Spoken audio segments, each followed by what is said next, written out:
When you think of electricity, you think of Edison.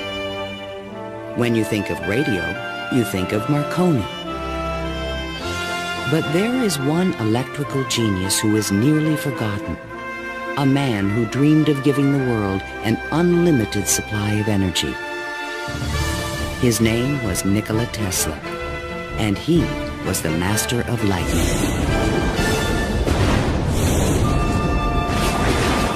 This program was made possible by contributions to your PBS station from viewers like you. Thank you.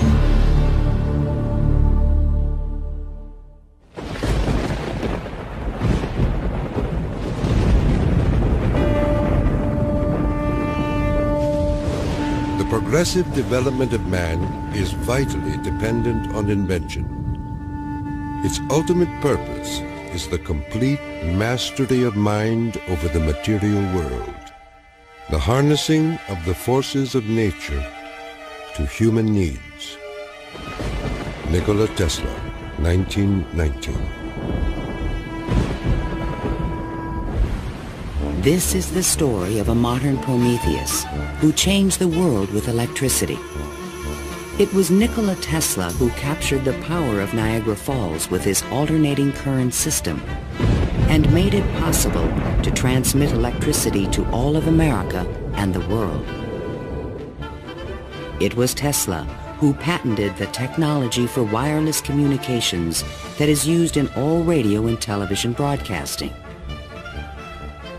His incredible legacy can be seen in everything from remote control to neon and fluorescent lighting, X-rays, guided missiles, and even the Strategic Defense Initiative. Yet somehow history has overlooked this remarkable man. Tesla was indeed a genius of the first magnitude. He was a technological visionary. He could envision great things and make them work. He was a foreigner, an immigrant who arrived in America with only his dreams. A proud and sometimes arrogant man, he worked and locked horns with some of the most powerful people of his day. Thomas Edison, who resented his ideas. Guglielmo Marconi, who capitalized on his inventions. George Westinghouse, who created the Westinghouse Electric Company with Tesla's patents. And the great financier, J. Pierpont Morgan, who supported and then abandoned him. At the height of his career, Tesla was one of the most famous men in the world. His inventions helped America grow into a powerful industrial nation. His ideas created billion-dollar corporations. But Tesla was not a practical man. Always driven toward the next great breakthrough, he failed to protect his commercial interests. In the end, others made fortunes with his inventions, and he wound up penniless and rejected. Money does not mean to me what it does to other men. All my money has been invested in inventions to make man's life a little easier.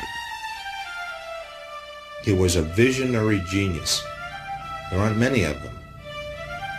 And he was willing to give his life to his visions. We have to evolve means for obtaining energy from stores which are forever inexhaustible. What I intend to show you now, step by step, is how I finally reached my dream.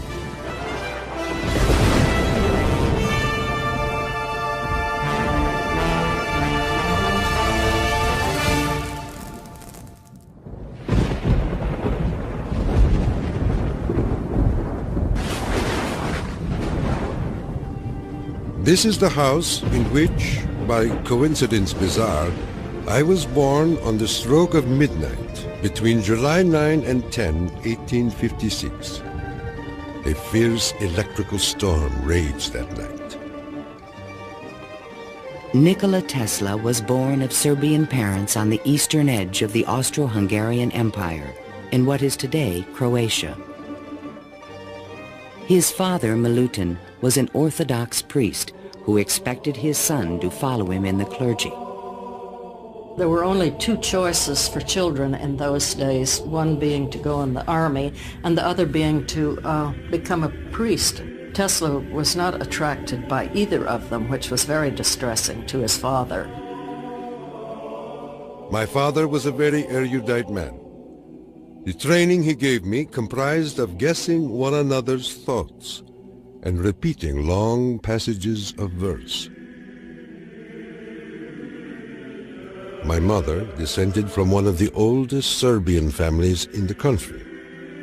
She invented and constructed all kinds of tools and devices and wove the finest designs from thread. Her fingers were nimble enough to tie 3 knots in an eyelash. Early on, Tesla began to demonstrate an extraordinary imagination. In my boyhood, I suffered from a peculiar affliction due to the appearance of images, often accompanied by strong flashes of light. I was quite unable to distinguish whether what I saw was tangible or not.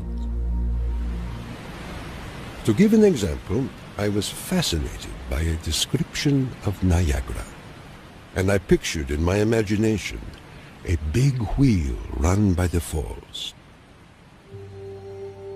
I told my uncle that one day I would go to America and carry out this scheme. Then, at the age of 17, while preparing for the seminary, Tesla contracted cholera, and the brush with death changed his life forever. In one of the spells, which was thought to be my last, my father rushed into the room. "Perhaps," I said, "I may get well if you will let me study engineering." "You will go to the best technical institution in the world," he solemnly said. I came to life like another Lazarus, to the utter amazement of everyone. In 1877, at the age of 21, I traveled to Graz, Austria to begin my college education. Here, I quickly became obsessed with the science of electricity. I wanted to know more of this wonderful force. Every spark produced 1,000 echoes in my brain. In 1831, in England, Michael Faraday had discovered the principle of electromagnetic induction, which made it possible to generate electricity. Faraday discovered that if you have an electric circuit in a changing magnetic field, it would induce an electric current to run in the wire. So this was the invention of the method of creating oscillating or AC electric currents. And it was that invention that Tesla later harnessed into the electrical system that drives our civilization. Early electric motors operated on direct current electricity, but required a system of sparking connections to induce a rotary effect in the machine. I remarked to my professor that the design of generators and motors could be greatly improved by using currents that alternated. He embarrassed me greatly in front of my classmates, saying, "Mr. Tesla will never accomplish this. It is a perpetual motion scheme." Meanwhile, in America, Thomas Alva Edison had begun to experiment with vacuum tubes, producing the first commercial incandescent light bulb in 1878. Edison and Tesla would soon cross paths in a gargantuan technological struggle between direct and alternating current electricity. In 1880, Tesla moved to Budapest, where he found employment with the Central Telegraph Office.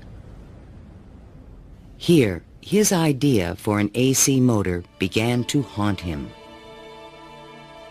In my room, I could hear the ticking of a watch with 3 rooms between me and the timepiece. A carriage passing at a distance of a few miles fairly shook my whole body. The whistle of a distant locomotive vibrated so strongly in my ears that the pain was unbearable. To recover from these attacks, I took long walks in the city park. One afternoon, which is ever present in my recollection, the sun was just setting and reminded me of Goethe's glorious passage. The glow retreats. Done is the day of toil. Upon its track to follow soaring. As I uttered these inspiring words, the idea came to me like a lightning flash. I fell to my knees and drew a diagram in the ground. Tesla perceived a whirling field of energy. He suddenly knew he could recreate this rotating field by powering the coils of a motor in different steps or phases, like the pistons of an engine. The resulting forces of magnetic attraction and repulsion would literally twist the rotor in a circle, the electrical equivalent of the wheel. And all this was accomplished with alternating currents. It would soon turn the wheels of industry around the world. The strength of Tesla's mind was almost certainly in this sense of visualization, be able to see things move in front of him. You see, it was not a perpetual motion scheme.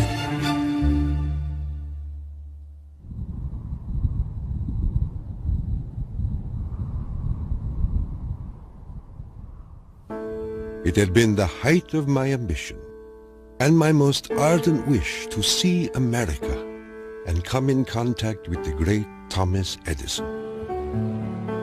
Accordingly, I undertook the voyage, and after losing my money and tickets and passing through a series of mishaps, including a mutiny in which I almost lost my life, I landed on these blessed shores with 4 cents in my pocket. Tesla arrived in New York on June 6, 1884.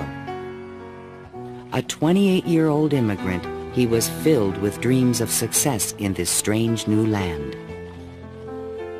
In his pocket, he carried a letter of recommendation from Charles Batchelor, one of Edison's associates in Europe.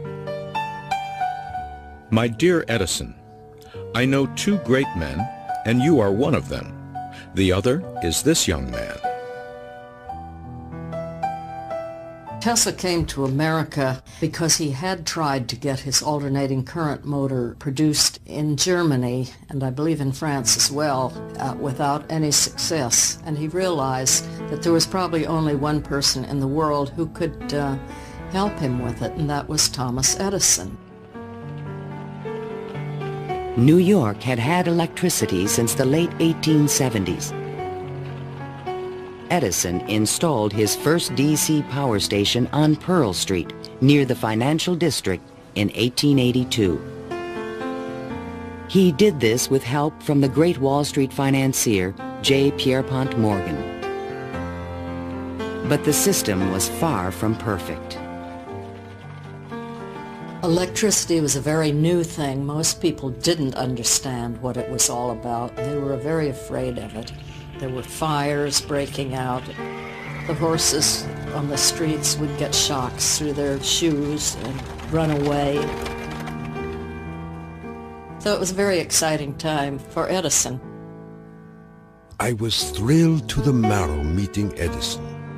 This great man had revolutionized the world with his incandescent lamp.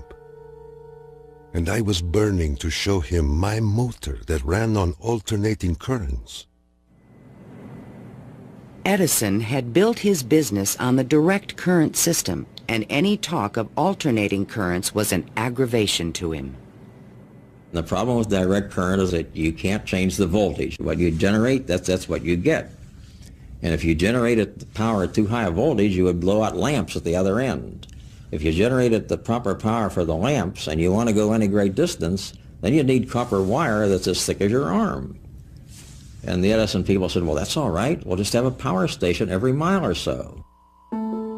DC was sufficient to power lights and run motors, but it could not be transmitted efficiently over long distances. By raising and lowering the voltage, AC could solve the problem of distance, but a working AC motor did not exist. In spite of their differences, Edison hired Tesla to improve the performance of his DC generators. Tesla said he was promised $50,000 if he was successful. The offer seemed too good to be true. I entered the Edison Machine Works, where I undertook the design of DC dynamos and motors. My regular hours were from 10:30 a.m. till 5 a.m. the next day. When I completed the task, I went to Edison for payment, and he laughed. Edison was very amused by this. Said, "You just don't understand our American sense of humor, Mr. Tesla." So Tesla had had enough by that time, and he picked up his hat and walked out. Tesla paid dearly for his pride. I lived through a year of bitter tears and hard labor, digging ditches for Edison's underground cables. But he was still determined to develop his AC motor. With help from a group of investors, he opened a laboratory on Liberty Street, only a few blocks from Edison's offices. There, he began to assemble a prototype of the motor he had envisioned 7 years earlier. Along with it, he developed all the components of the system of AC power generation and transmission still used today. In May of 1888, Tesla was ready to unveil his motor to the world. The subject which I now have the pleasure of bringing to your notice is a novel motor which I am confident will at once establish the superior adaptability of alternating currents.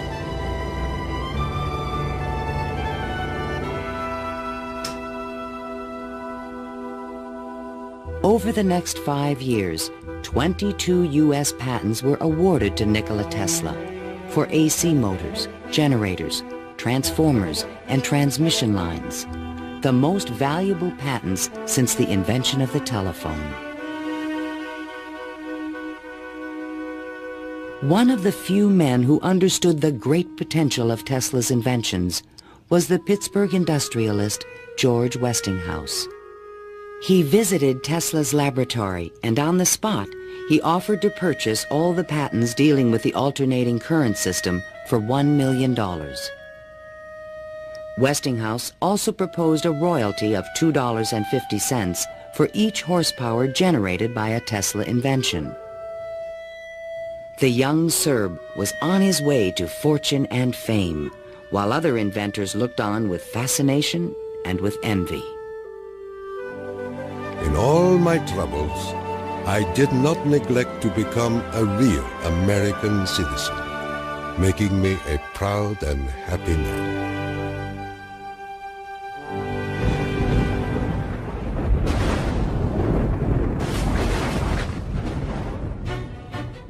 During the late 1880s, Edison began a negative media campaign to discredit the alternating current system of electricity being developed by Westinghouse and Tesla. It became known as the War of the Currents. My personal desire would be to prohibit entirely the use of alternating currents. They are as unnecessary as they are dangerous. Edison employees demonstrated the dangers of alternating current by electrocuting animals in public demonstrations.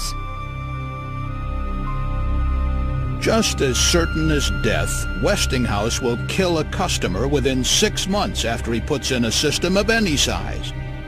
None of his plans worry me in the least. An Edison associate suggested using alternating current as a means of executing criminals.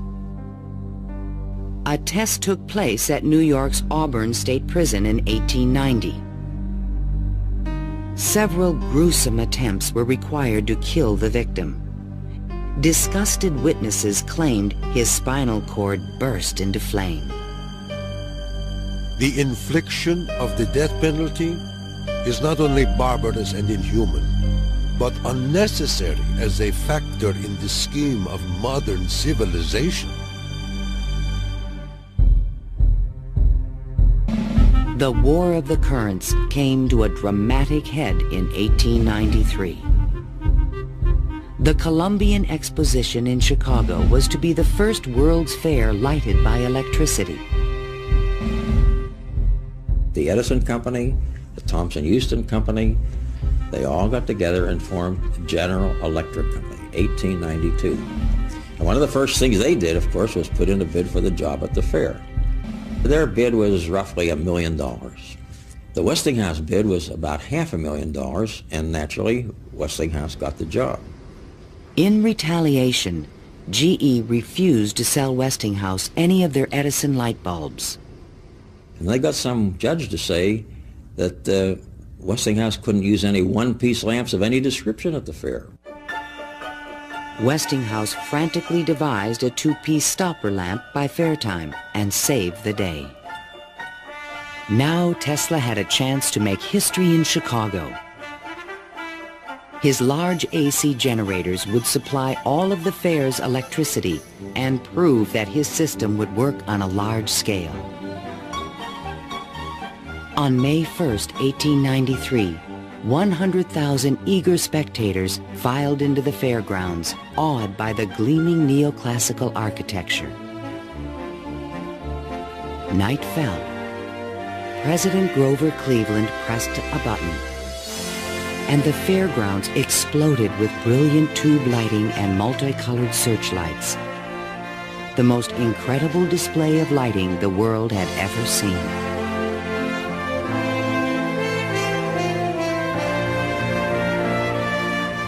In the great hall of electricity, the public could see that the Tesla-Westinghouse system made it all possible. To overcome the impression that AC was dangerous, Tesla put on remarkable demonstrations. He created a device called the Egg of Columbus to show the rotating magnetic field created by his AC motor. In his room, he had cork-soled shoes on and a tuxedo and white tie and a top hat, and he would put his hand on a terminal which would flash electricity through his body, creating a great shower as his whole body was encompassed in flame, and people were quite impressed by this, to say the least. The Chicago Exposition left an indelible impression on the American imagination. This was the gleaming new city of the future, and it was powered by the inventions of Nikola Tesla.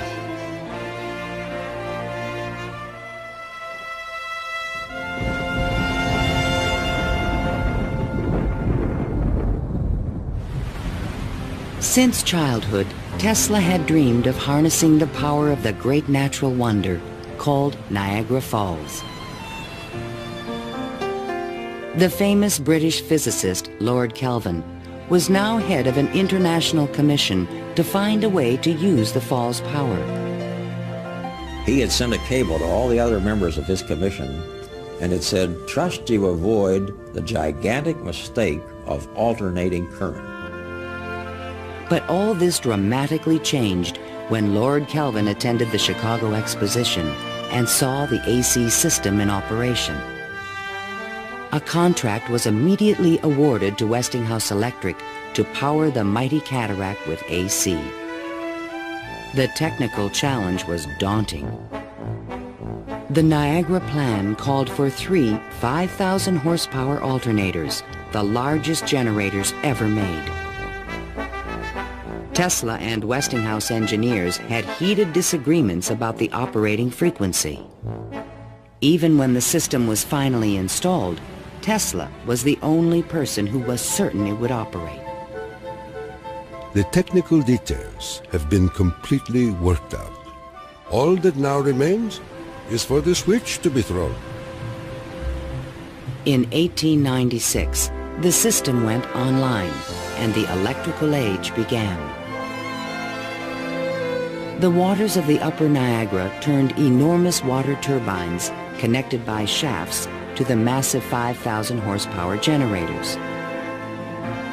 The current from the generators was stepped up with transformers to 22,000 volts and sent out over long-distance lines, then stepped back down to light municipalities and power motors of Tesla's design.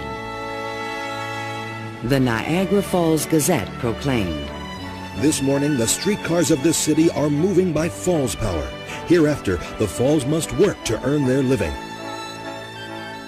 Imagine my surprise when 30 years later I saw my boyhood plan carried out at Niagara and wondered at the unfathomable mystery of the mind.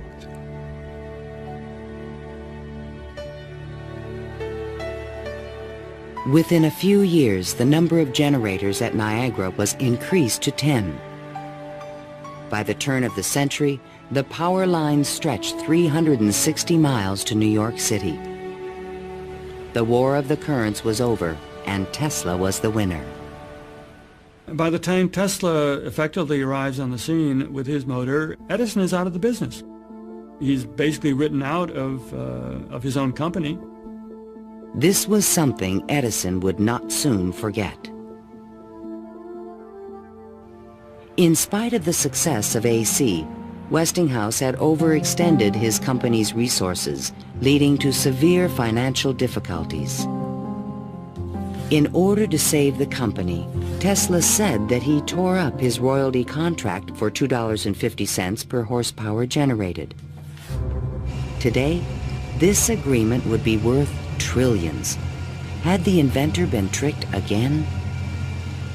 This is something that we've never found any record of in the Westinghouse annals. We do have something which is a memorandum of agreement about that, but it was never signed.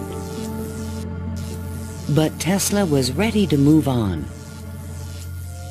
I had already perceived enough to get the idea that energy could be transmitted and received without connecting wires in between.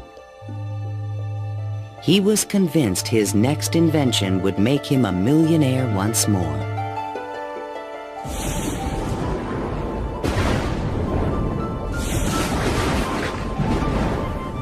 My services with Westinghouse being no longer essential, I resumed experimental work in a laboratory on Grand Street, where I began immediately the design of high-frequency machines. Following the success of Niagara, Tesla was at the height of social acclaim.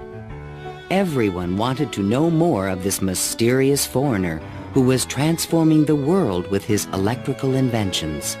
So far as personal appearance goes, no one can look upon him without feeling his force. His cheekbones are high and prominent, the mark of the Slav. His eyes are blue, deeply set, and they burn like balls of fire. Franklin Chester, the citizen. Why was he so well known and so popular? It's because the technological advances that he made were so directly related to the relief of the drudgery that people had to endure in their work lives. They could see what he did helped them personally. Every evening, Tesla showed up at Delmonico's, the most expensive restaurant in town, to be shown to his special table. He is fanatical about his dress, usually sporting a fine waistcoat, white leather gloves, and a derby hat on his head. He is meticulous about his health and drinks a glass of whiskey a day, saying it will increase his life expectancy to 150 years of age. Tesla hobnobbed with the leading politicians, millionaires, and celebrities of the era. This was the best way for independent inventors to find support for their projects. His friends were the New York elite, John Jacob Astor, William K. Vanderbilt, and the writer Mark Twain. I have just seen the drawings and description of an electrical machine lately patented by Mr. Tesla, which will revolutionize the whole electric business of the world. One of Tesla's closest friends was Robert Underwood Johnson, editor of the prestigious Century magazine. Johnson's wife was deeply in love with Tesla. My dear Nicky, do leave aside the millionaires and Fifth Avenue for some simple pleasures. From one distinguished only by a great weakness, Katherine Johnson. In fact, the world-famous inventor was also New York's most intriguing bachelor. The fact that he never married, I think, had almost nothing to do with his interest in women. It appeared that he was always very interested and was attractive to women. Many women sought his attention. The beautiful and wealthy socialite Flora Dodge, and even the famous French actress Sarah Bernhardt. But in spite of his charisma, Tesla was only interested in his inventions. He had so many phobias that he couldn't have had close relationships with women. He didn't like most of the jewelry that they wore or the perfume, and he couldn't bear to touch hair. And and in fact, he didn't like to shake hands. And so these are all things that do tend to discourage intimate relationships. The inventor even claimed that he destroyed his sexuality at the age of 40. A certain French actress kept coming to me and made it impossible for me to concentrate. It's a pity, too, for sometimes I feel so lonely.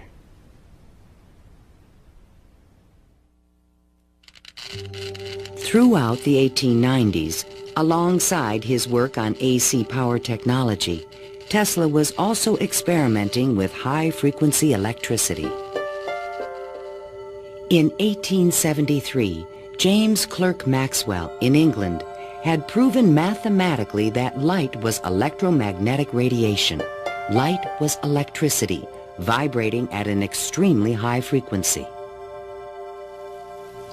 To explore this unknown world, Tesla invented a unique device, still known today as a Tesla coil. The Tesla coil is an instrument that can step up voltages to high voltages at high frequencies. That essentially transmits a radio signal. Tesla invited friends and potential investors to late-night demonstrations in his laboratory. In experiments, he would permit his guests to pass thousands of volts of electricity through their bodies to light a lamp or melt a wire in their hands. Mark Twain was always a willing subject. Thunder is good. Thunder is impressive. But it is lightning that does the work. Even today, it would be a little bit scary to go into Tesla's laboratory, and in those days when people didn't know anything about electricity, it must have been terrifying. With high frequencies, Tesla developed some of the first neon and fluorescent illumination. He also took the first X-ray photographs. But these discoveries quickly paled one day in 1890 when a vacuum tube illuminated in his hand without any wire connection. To me, it was the first evidence that I was transmitting energy through the air. This was the beginning of Tesla's lifelong obsession, the wireless transmission of energy.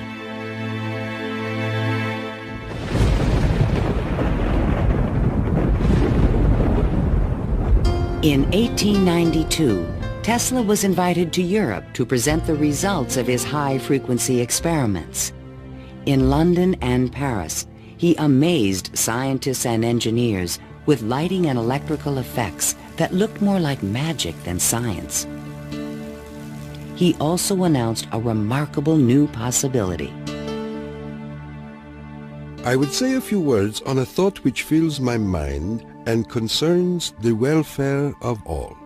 I mean the transmission of intelligence and even power without the use of wires. I am becoming more convinced daily of the practicality of this scheme. The race for radio was about to begin. In 1888, the German physicist Heinrich Hertz had demonstrated that currents of high frequency emit electromagnetic waves, or radio waves, into space. But creating a practical means of wireless communication would require a quantum leap in imagination. Hertz created the first radio transmitter and the first receiver. He had showed that you could create an electrical signal in one place and detect it in another place with nothing in between. While in England, Tesla befriended Sir William Crookes, the discoverer of radiant matter. Crookes was a mystic and believed that human beings could communicate telepathically when they were attuned to high-frequency brainwaves. Tesla was skeptical, but one night in his bed he had a powerful and disturbing vision. I saw a cloud carrying angelic figures, one of whom gradually assumed the features of my mother. In that instant, a certitude, which no words can express, came upon me that my mother had died. And that was true. Tesla was convinced that he and his mother were tuned to the same frequency. His otherworldly experience would soon lead him to another revolutionary invention. On his return to New York in 1893, Tesla banished himself from social life and disappeared into his new laboratory on South Fifth Avenue. Following his uncanny intuition, he soon discovered that Tesla coils would transmit and receive powerful radio signals when they were tuned to resonate at the same frequency. Tuning is the key to all radio and television transmission. In my laboratory, I could take in my hands a coil tuned to my body and collect 3/4 horsepower anywhere in the room without any tangible connection. Sometimes I would produce flame shooting out from my head and run a motor in my hands, or light 6 or 8 lamps. By early 1895, Tesla was ready to transmit a signal 50 miles to West Point, New York.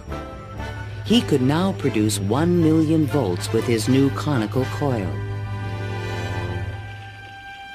But that year, on the Ides of March, disaster struck. Fire broke out in the building which housed Tesla's laboratory. Everything was lost. Utterly disheartened and broken in spirit, Nikola Tesla, one of the world's greatest electricians, returned to his room in the Gerlach yesterday morning and took to his bed. He has not arisen since. I was devastated. What could I say? The work of a lifetime lost in a fire that lasted only an hour or so. The timing could not have been worse. In England, a young Italian experimenter named Guglielmo Marconi had been hard at work and created a device for wireless telegraphy. Concerned that Marconi would exploit his ideas, Tesla opened a new laboratory and rushed to complete his own system for wireless communication. This patent, filed by Tesla in September 1897, is the fundamental technology for radio. But it would be 50 years before Tesla got credit for his invention. Various people in various different countries had the idea of exploiting this as a means of communication. But I think Tesla was the one with the real vision, in which you would broadcast signals on a definite carrier frequency, and then you would have a series of antennas that were sensitive to one frequency only, tuned to a certain frequency, and would detect just one of these signals and make an intelligible transmission. Once again, his vision describes the world that we live in.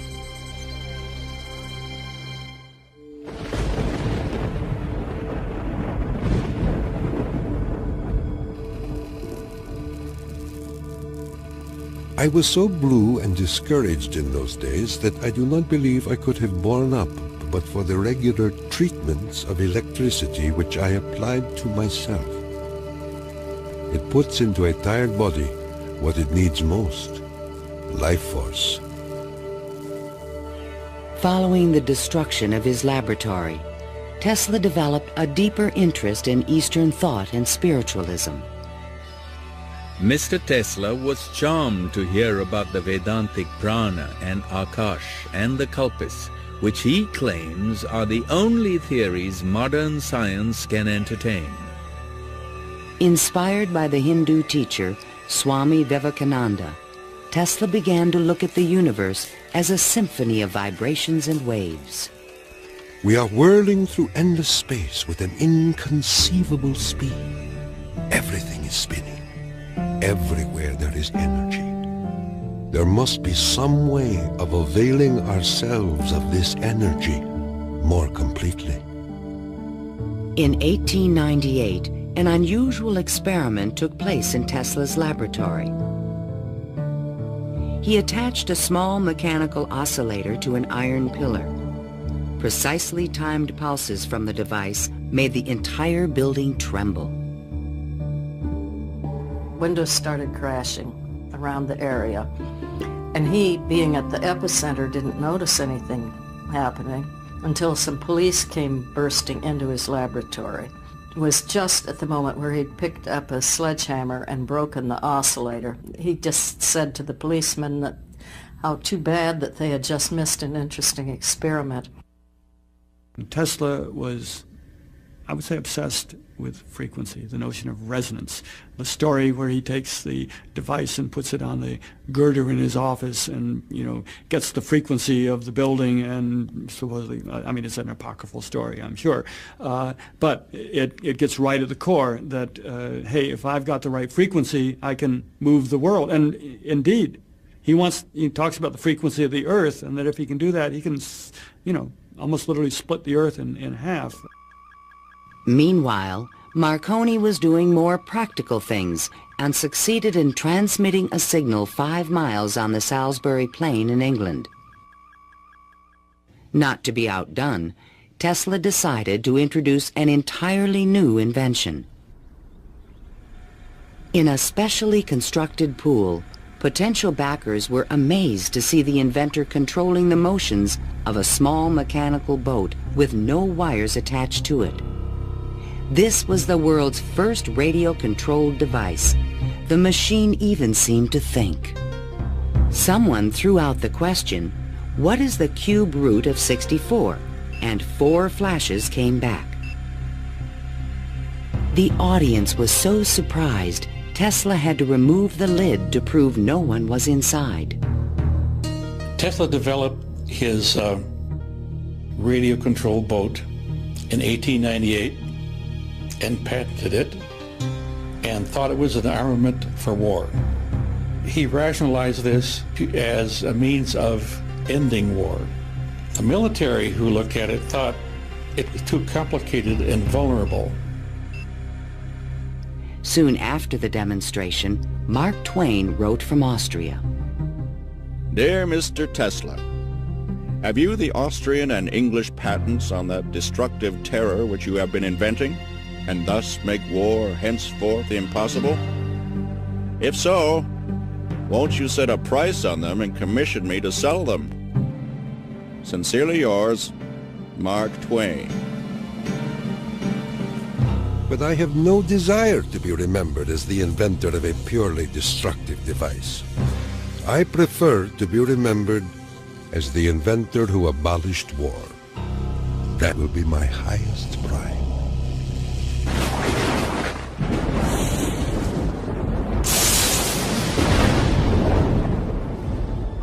In the summer of 1899, Tesla moved to Colorado Springs, Colorado, to conduct a series of secret experiments. He told curious local reporters that he intended to send a wireless message from Pikes Peak to Paris for the Paris Exposition of 1900. But his plans were even more ambitious.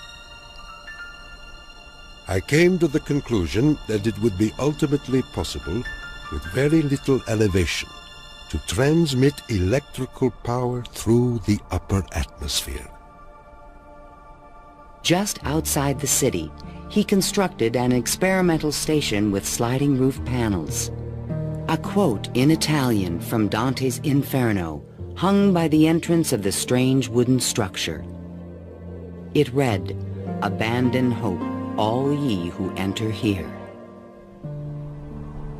During the construction phase, Tesla studied lightning. Now, I can understand Tesla's fascination with it, because what happens in lightning is that electricity is being transmitted from one place to another. Electric power, not just electric signals, but real electric power is being transmitted from one place to another. And the way it happens is that the air itself breaks down, it ionizes, it becomes what we call a plasma, and therefore for a moment it's a conductor, and it's actually conducting electricity just the way an electric wire conducts electricity. Inside the station, he began to assemble the largest Tesla coil ever built, which he called the magnifying transmitter. An antenna rose 145 feet above the building, crowned with a copper foil sphere. The entire station was, in effect, a machine to create lightning. Late one evening, Tesla put his transmitter to the test. He signaled to an assistant to close the switch. Huge streamers of electricity shot out of the coil and darted through the room. The sound of the exploding discharges was deafening.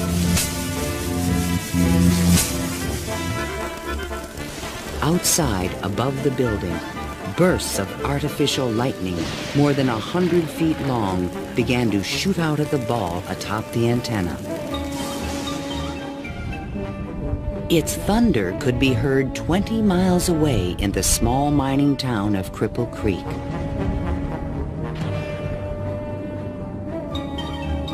Suddenly, the lightning stopped, and the entire city of Colorado Springs was plunged into darkness. The experiment had set fire to and destroyed the local power company's generator.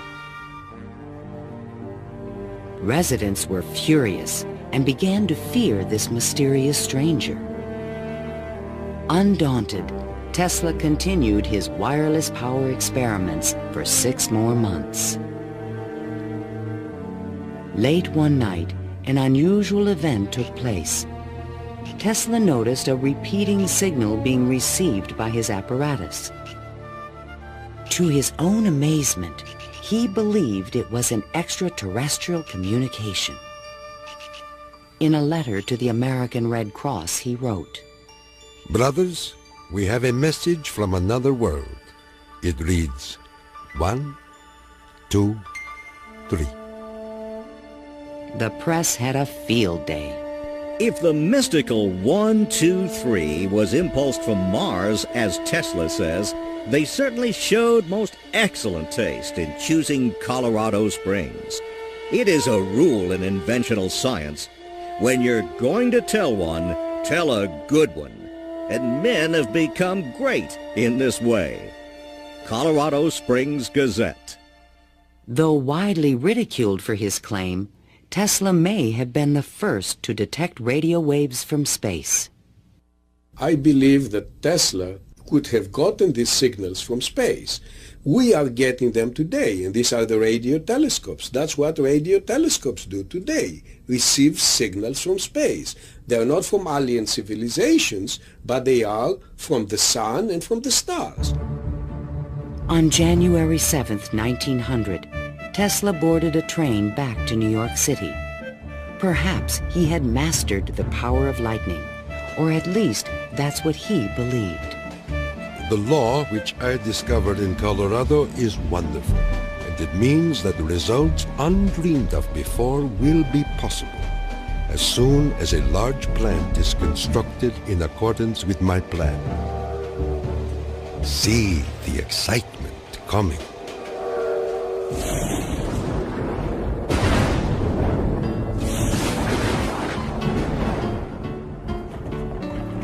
When Tesla arrived home, it was a brand new century. Electricity was fueling the tremendous growth of the city. And now, there was talk in the air about the new art of wireless communication. Marconi arrived in New York in 1900 to attract investors for his new company, Marconi America. He filed a U.S. patent for a system of wireless telegraphy, but it was rejected because it was similar to Tesla's invention. It became obvious, I think, to Marconi as well as to other experimenters of the time that the Tesla system was an efficient, powerful resonator that would produce electromagnetic waves that you could work with. Confident in the future, Tesla took up residence in the Waldorf Astoria Hotel and wrote a sensational article for Century magazine. First, let us ask, what is the spring that drives all? All this energy emanates from one single center, one single source, the sun. In this detailed futuristic vision, he described a means of tapping the sun's energy with an antenna. He suggested that it would be possible to control the weather with electrical energy. He predicted that wars would soon be eliminated by machines. And to unite all nations, he proposed a global system of wireless communications. When wireless is fully applied, the Earth will be converted into a huge brain, capable of response in every one of its parts. It tells us about a vision he had for both power and communications, that he wasn't going to think small. He was going to think globally on this. And that's all very nice if it works. The idea of a global communications network was very appealing to one of the world's most powerful men, J. Pierpont Morgan. He agreed to invest $150,000 into Tesla's worldwide radio broadcast center. But the inventor's real plan was to transmit without wires industrial levels of electrical power. Tesla chose to keep this a secret from his investor. In the summer of 1900, Tesla moved to Shoreham, Long Island, and began construction of a huge tower and plant called Wardenclyffe. This Tower of Dreams was made entirely of large wood beams and rose 187 feet above the ground.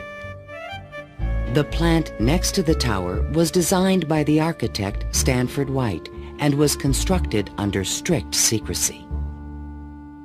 He certainly could have sent signals across the Atlantic with no trouble with a station of that magnitude. But he was still pursuing wireless power transmission. The tower would light up at night, shooting sparks, making noises. Such experiments, they alarmed the whole area. Then, on December 8, 1901, Marconi took another step forward and transmitted his famous letter S across the Atlantic. Tesla dismissed the Italian's advances. Marconi is a good fellow. Let him continue. He is using 17 of my patents. The simple fact about Marconi is that he used Tesla's system to transmit signals and claimed that these were ideas that he had developed himself. Morgan began to doubt the wisdom of his investment. Marconi's system not only worked, it was also inexpensive. And technical problems were beginning to catch up with Tesla. He went back to Morgan again, asked for more money. Morgan says, Where's the radio transmissions across the Atlantic? How's that coming along? Well, it wasn't coming along. Tesla was forced to tell Morgan his real plan. What I contemplate and what I can certainly accomplish, Mr. Morgan, is not a simple transmission of messages, but rather the worldwide transmission of electrical power. A single plant of but 100 horsepower can operate hundreds of millions of instruments. But Morgan was a practical businessman and had already decided to back Marconi. I have received your letter, and in reply would say that I should not feel disposed at present to make any further advances. J. Pierpont Morgan. Word spread rapidly that the investor had pulled out of Wardenclyffe, and Tesla was financially ruined. Late one night in 1903, the residents of Shoreham were astonished to see bright light emanating from the tower and an effect in the air like the aurora borealis. But in fact, Tesla could not transmit wireless power. And his major defect was he was dreaming, but he was doing very few calculations on paper.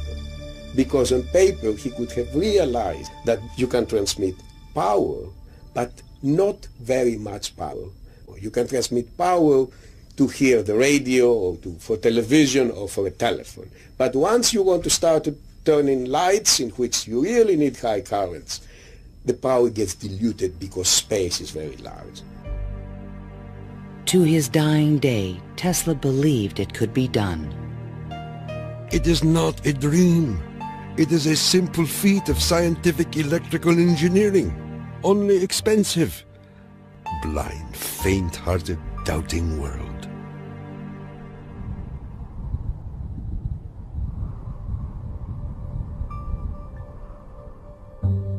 Wardenclyffe marked a turning point in Tesla's career. Like a modern Prometheus, he had reached too high and failed. In 1904, the U.S. Patent Office suddenly reversed its previous decisions and gave Marconi a patent for radio. 1 year later, Tesla's fundamental AC patents expired. Now the inventions that powered the world could be used by anyone free of charge. The public didn't realize that he had made this invention that had made billionaires out of corporations, and that he himself was broke. With no money to carry on his work, Tesla began to sink into an isolated world. He was totally disinterested in business. I think it not necessarily bored him, but he didn't make the relationship between the importance of business and the importance of his invention and discovery. Occasionally, he was seen in public parks feeding the pigeons. These are my sincere friends. Tesla's melancholy turned to anger in 1909 when Marconi was awarded a Nobel Prize. Mr. Marconi is a donkey. The question of Tesla and radio is certainly a very interesting one. It's clear that Tesla, in terms of certain basic notions of radio, was very early, if not first, in expressing them and even of taking them to the patent stage. In desperate need of money, Tesla brought suit against the Marconi company, claiming that his patent rights had been infringed. But he lacked the resources to wage a legal battle with a large corporation, and ultimately gave up. Marconi had received the Nobel Prize for work that Tesla correctly believed to be his own. I suppose everything is fair in wireless as in warfare. In 1915, the Nobel Prize entered Tesla's life once again. The Swedish government has decided to distribute the Nobel Prizes next week as follows: Physics, Thomas A. Edison and Nikola Tesla. Even Tesla was surprised by the front-page announcement in the New York Times. I have concluded the honor conferred upon me concerns the transmission of electrical energy without wires. But 1 week later, the award was given to William H. Bragg of Oxford, England, for his work with X-rays and crystal structure. The embarrassing situation was never really explained. A rumor spread that Tesla had refused to share the prize with Edison. The difference that the Nobel Prize could have made in Tesla's life soon became evident. Testimony given by Nikola Tesla, the electrical inventor, in a judgment for $935 back taxes was filed yesterday. Mr. Tesla said under oath that he was penniless and had been living on credit. In an attempt to give him long overdue recognition, the American Institute of Electrical Engineers decided to award Tesla their prestigious Edison Medal.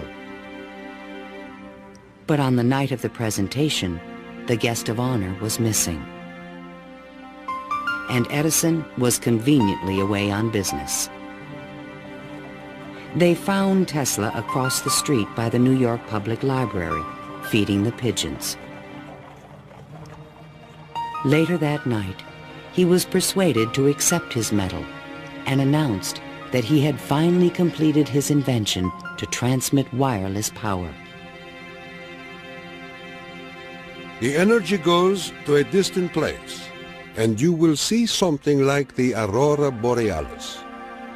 To conclude, we are coming to great results. The audience thought Tesla was losing touch with reality.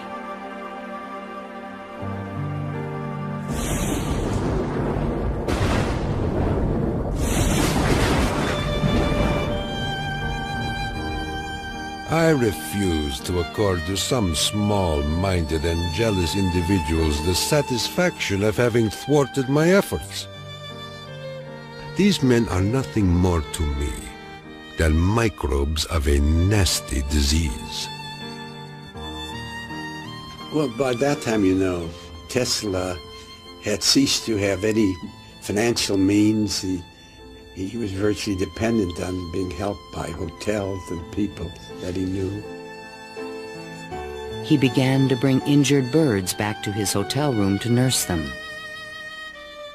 He had more companionship with pigeons in that time of his life than with human beings.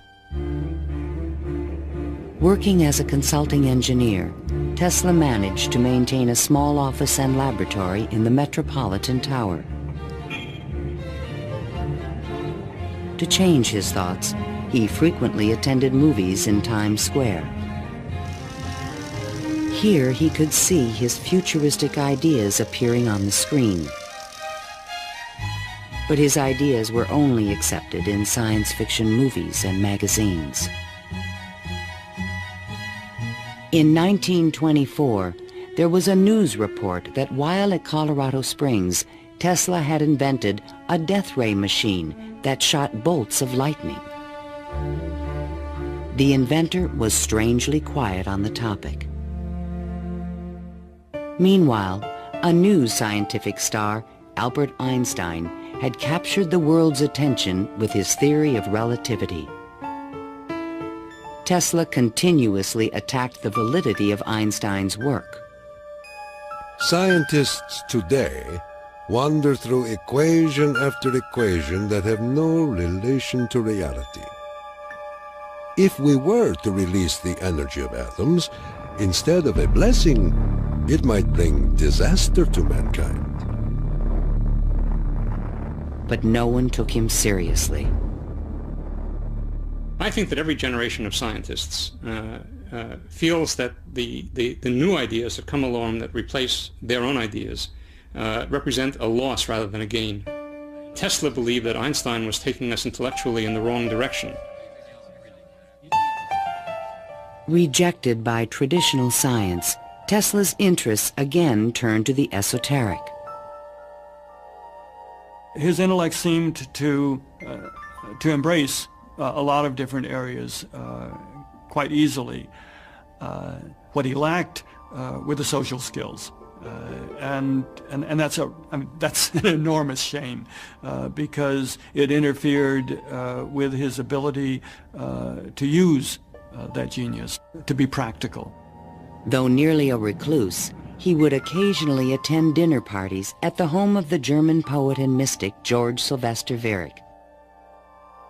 And he always intrigued the guests. While we were in the midst of talking, an apparition seemed to come into the room. He walked so softly, and he struck us as almost an unearthly creature. And he talked of all sorts of, seemed to me at that time, unreal things, more in the nature of the psychic rather than the scientific.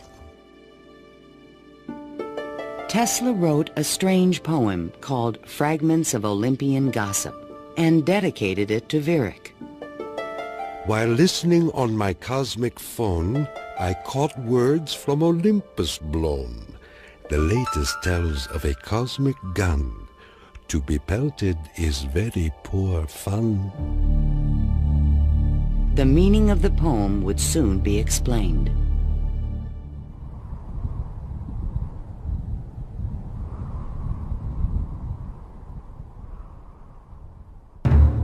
I inherited from my father an ineradicable hatred of war. But war can be stopped, not by making the strong weak, but by making every nation, weak or strong, able to defend itself. Thomas Edison, America's best-known inventor, died in 1931. That same year, Tesla came back to life. His friends threw him a 75th birthday celebration. Time magazine put his picture on the cover.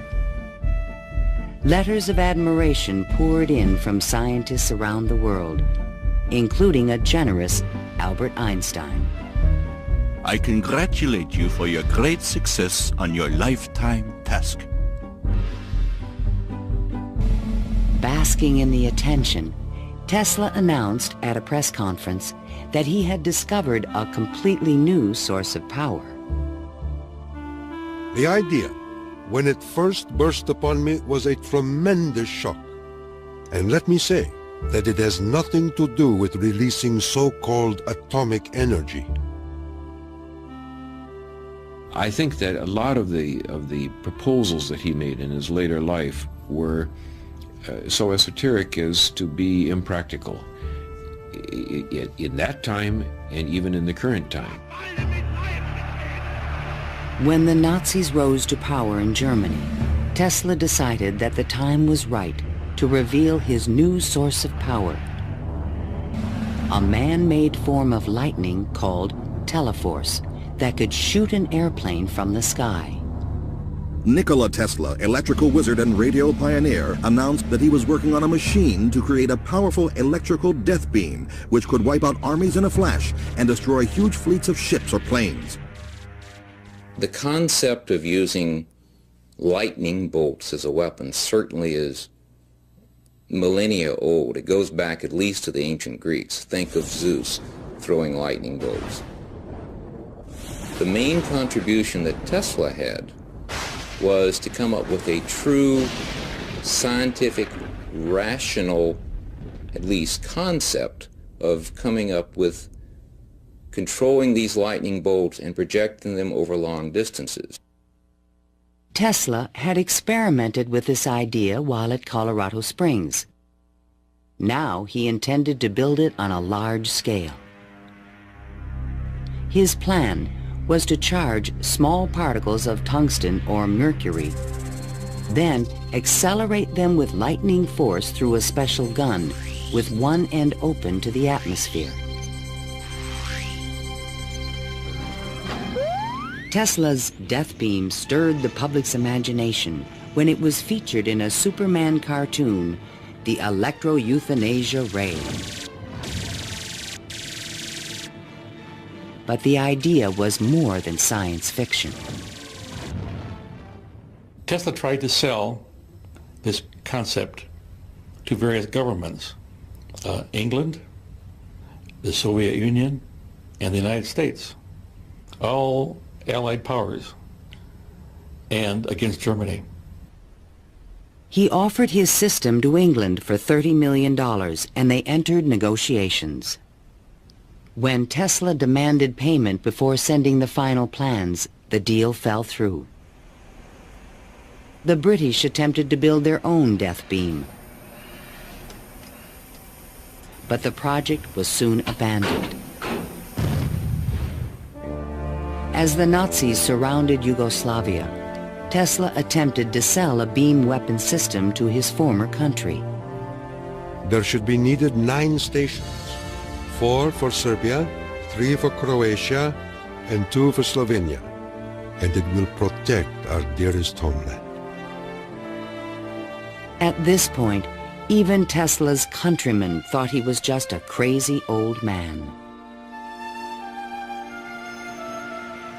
One day in 1937, Tesla started out from his hotel room to feed his pigeons. Suddenly, a few blocks from the hotel, he was hit by a taxi and thrown to the ground. 3 of his ribs were broken. He was 81 years old. Remembering what he did for their company, Westinghouse executives agreed to pay his room and board for the rest of his life. The inventor also received a small stipend from the Yugoslav government. During the Christmas season of 1942, Tesla's death was imminent. Again, he attempted to interest the United States in his beam weapon concept. At the recommendation of 2 government engineers, a meeting of high-level officials was scheduled at the White House for January 8, 1943, to consider his plans. But the meeting never took place. Nikola Tesla, inventor of the Tesla coil, the induction motor, and hundreds of other electrical devices, died last night in his suite at the Hotel New Yorker. On last Thursday night, here in our city of New York, a man who was 87 years of age died in his humble hotel room. On January 10, 1943, Mayor Fiorello LaGuardia of New York paid tribute to Tesla on the radio. He died in poverty, but he was one of the most useful and successful men who ever lived. Were we to eliminate from our industrial world the result of Tesla's work, the wheels of industry would cease to turn, and our electric trains and cars would stop. Our towns would be dark, our mills and factories dead and idle. But Tesla is not dead. The important part of Tesla lives in his achievement, which is great and integral part of our civilization, of our daily lives, of our current war effort. Ironically, only 5 months after Tesla's death, the United States Supreme Court declared elements of the Marconi patent invalid. The decision confirmed Nikola Tesla's patent priority for the fundamental technology of radio.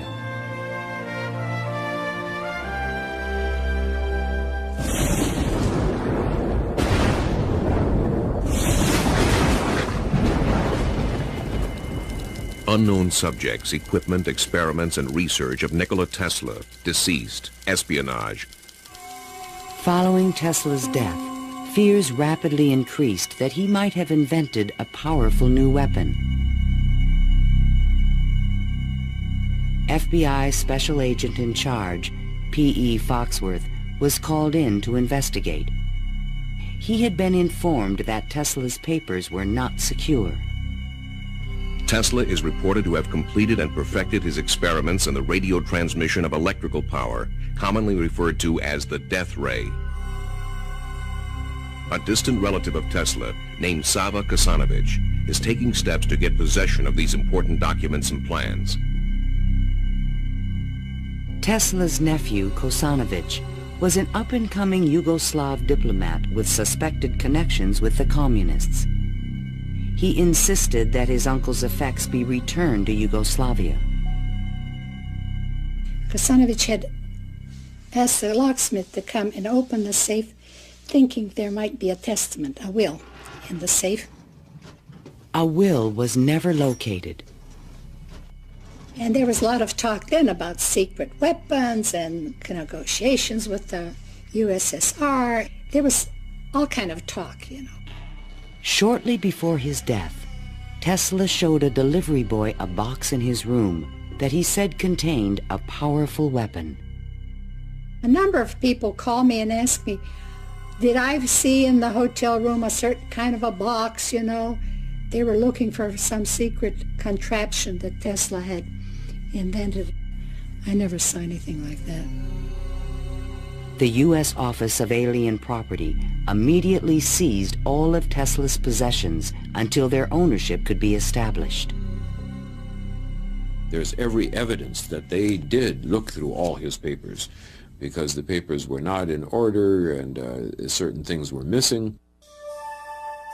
All his technical papers on beam weapons were secretly microfilmed by U.S. military agents. On August 6, 1945, the first atomic bomb was exploded on Hiroshima, Japan. Soon after, the bomb would be in the Soviets' hands. During this period, copies of Tesla's papers on the beam weapon were shipped to Wright Field in Dayton, Ohio. There, a top-secret research program began called Project Nick to find a defense against nuclear missile attack. Copies of some of his papers were sent to Wright-Patterson in 1945. Not to my facility, not even the predecessor of my facility, but to another part of the base for analysis. And then they vanished. Nobody seems to know what happened to them. In 1952, Sava Kasanovich obtained permission from U.S. authorities to return Tesla's estate, still stored in New York, to the inventor's homeland. I personally believe that the U.S. government may have overlooked some things of value in the Tesla papers before they were released to the Yugoslav government. A Tesla museum was opened in Belgrade by Yugoslavia's president, Marshal Tito. But during the Cold War, the museum was off limits to Western scientists and scholars. Then, in 1960, Soviet Premier Khrushchev announced that the USSR had developed a powerful new weapon. There was concern in the U.S. that the Russians may have access to Tesla's missing papers on beam weapons in Belgrade and elsewhere. It's possible that these papers on the particle beam weapon were obtained by the Soviet Union, but it wasn't the only copy. In other words, I think that the United States has always had Tesla's papers on particle beam weaponry. An American beam weapon program began at Lawrence Livermore Laboratories, but engineers could not produce an effective directed energy weapon. I've always been a sort of a fan of Nikola Tesla, an admirer, and definitely he had the concept of a charged particle beam weapon back in the 1930s. I haven't a clue, to be quite honest, how he meant to actually do it. In 1978, evidence suggested that the Soviets were attempting to build a huge beam weapon near Semipalatinsk in the Ukraine.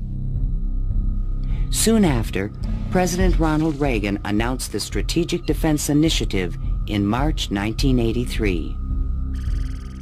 I call upon the scientific community in our country, those who gave us nuclear weapons, to turn their great talents now to the cause of mankind and world peace, to give us the means of rendering these nuclear weapons impotent and obsolete. Tesla's concept for a beam weapon defense shield was finally taken seriously by the United States to combat the destructive threat of atomic weapons. In spite of circumstantial evidence, there is no direct proof that Tesla's ideas or plans were used in the Strategic Defense Initiative.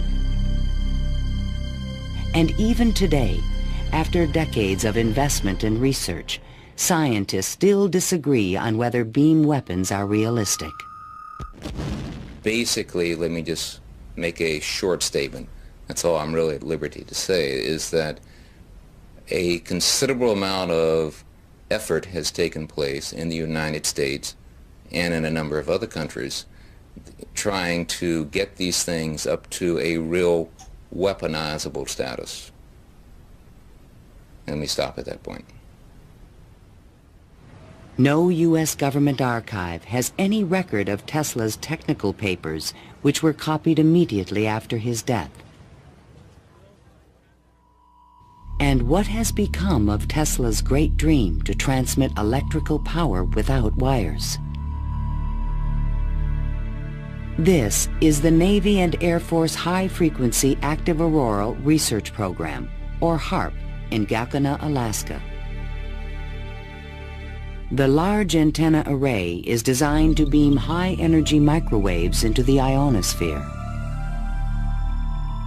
Tesla was his genius because way before anybody knew or even understood the physics of the Earth and what we call today the ionosphere, which is a layer of ionized particles about 80 kilometers above the Earth, he conceived it and he tried to use it to produce a variety of new concepts. The HAARP project evolved from a patent filed in 1987 in which Tesla's work is referenced. It proposed using the ionosphere like an enormous electrical circuit to transmit power around the planet. It even described a means of changing the weather by superheating portions of the upper atmosphere with microwave energy. Tesla proposed that it might be possible to modify the weather by using radio waves. I believe that this is impossible. Ionospheric modification is still in its early experimental stages, but microwave technology has already made it possible to transmit wireless power with the use of satellites. We go to Alaska, and in Alaska there is natural gas. In order to send it somewhere, you have to create a pipeline. That's very expensive. So we said, all right, let's go into Alaska, create microwaves from the natural gas, send them to a satellite at a particular geosynchronous orbit, put a reflector there, and send it to Japan. And in Japan now, you get the antenna, which transforms these microwaves into 60 hertz, and you get electricity. So you make essentially Tesla's dream. The scientific man does not aim at an immediate result. He does not expect that his advanced ideas will be readily taken up. His work is like that of the planter for the future. His duty is to lay the foundation for those who are to come and point the way. He was special. I mean, he was unique. He was unusual in all sorts of ways. And if we are to understand our own creativity, our own ability to invent, there's an awful lot to be learned by studying the way in which he created.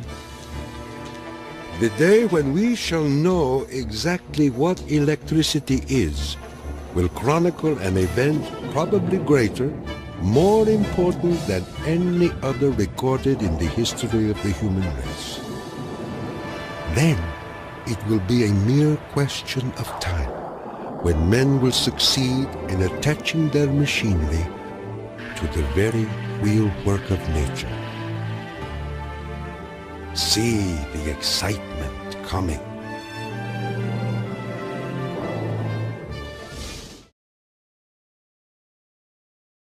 Money does not mean to me what it does to other men.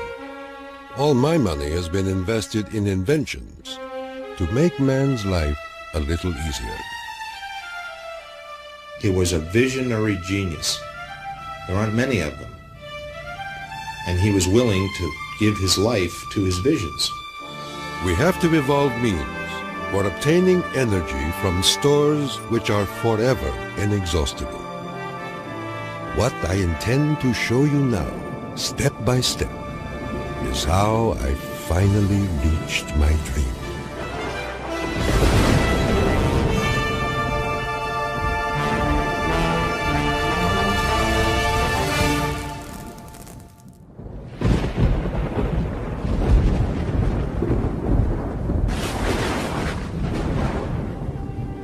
This is the house in which, by coincidence bizarre, I was born on the stroke of midnight between July 9 and 10, 1856.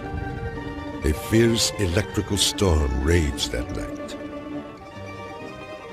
Nikola Tesla was born of Serbian parents on the eastern edge of the Austro-Hungarian Empire, in what is today Croatia. His father, Milutin, was an Orthodox priest who expected his son to follow him in the clergy. There were only two choices for children in those days, one being to go in the army and the other being to become a priest. Tesla was not attracted by either of them, which was very distressing to his father. My father was a very erudite man.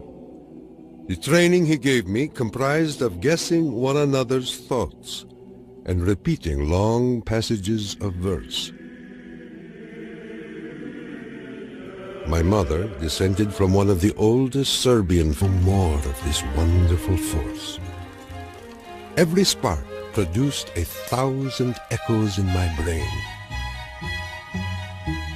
In 1831 in England, Michael Faraday had discovered the principle of electromagnetic induction, which made it possible to generate electricity.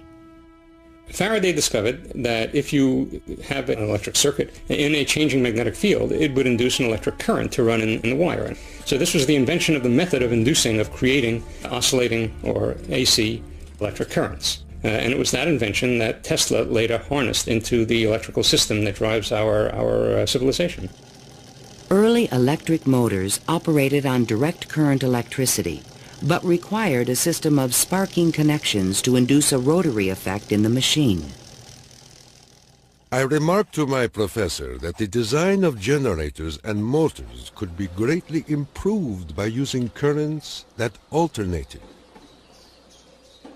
He embarrassed me greatly in front of my classmates, saying, "Mr. Tesla will never accomplish this. It is a perpetual motion scheme." Meanwhile, in America, Thomas Alva Edison had begun to experiment with vacuum tubes, producing the first commercial incandescent light bulb in 1878. Edison and Tesla would soon cross paths in a gargantuan technological struggle between direct and alternating current electricity. In 1880, Tesla moved to Budapest, where he found employment with the Central Telegraph Office. Here, his idea for an AC motor began to haunt him. In my room, I could hear the ticking of a watch with 3 rooms between me and the timepiece. Communications that is used in all radio and television broadcasting. His incredible legacy can be seen in everything from remote control to neon and fluorescent lighting, X-rays, guided missiles, and even the Strategic Defense Initiative. Yet somehow history has overlooked this remarkable man. Tesla was indeed a genius of the first magnitudes. He was a technological visionary. He could envision great things and make them work. He was a foreigner, an immigrant who arrived in America with only his dreams. A proud and sometimes arrogant man, he worked and locked horns with some of the most powerful people of his day. Thomas Edison, who resented his ideas. Guglielmo Marconi, who capitalized on his inventions. George Westinghouse, who created the Westinghouse Electric Company with Tesla's patents. And the great financier, J. Pierpont Morgan, who supported and then abandoned him. At the height of his career, Tesla was one of the most famous men in the world. His inventions helped America grow into a powerful industrial nation. His ideas created billion-dollar corporations. But Tesla was not a practical man. Always driven toward the next great breakthrough, he failed to protect his commercial interests. In the end, others made fortunes with his inventions, and he wound up penniless and rejected.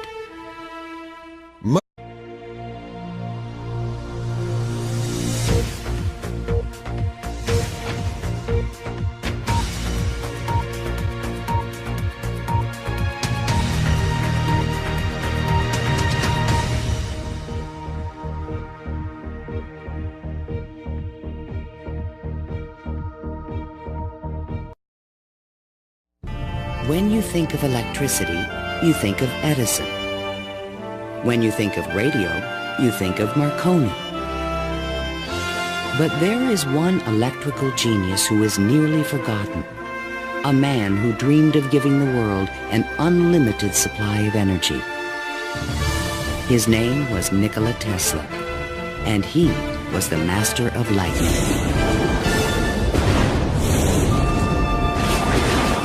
This program was made possible by contributions to your PBS station from viewers like you. Thank you.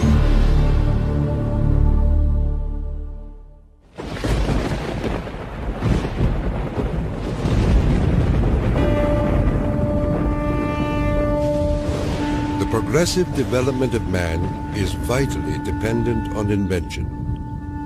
Its ultimate purpose is the complete mastery of mind over the material world, the harnessing of the forces of nature to human needs. Nikola Tesla, 1919. This is the story of a modern Prometheus who changed the world with electricity. It was Nikola Tesla who captured the power of Niagara Falls with his alternating current system and made it possible to transmit electricity to all of America and the world. It was Tesla who patented the technology for wireless families in the country. She invented and constructed all kinds of tools and devices and wove the finest designs from thread. Her fingers were nimble enough to tie 3 knots in an eyelash. Early on, Tesla began to demonstrate an extraordinary imagination. In my boyhood, I suffered from a peculiar affliction due to the appearance of images, often accompanied by strong flashes of light. I was quite unable to distinguish whether what I saw was tangible or not. To give an example, I was fascinated by a description of Niagara, and I pictured in my imagination a big wheel run by the falls. I told my uncle that one day I would go to America and carry out this scheme. Then, at the age of 17, while preparing for the seminary, Tesla contracted cholera, and the brush with death changed his life forever. In one of the spells which was thought to be my last, my father rushed into the room. Perhaps, I said, I may get well if you will let me study engineering. You will go to the best technical institution in the world, he solemnly said. I came to life like another Lazarus, to the utter amazement of everyone. In 1877, at the age of 21, I traveled to Graz, Austria to begin my college education. Here, I quickly became obsessed with the science of electricity. I wanted to know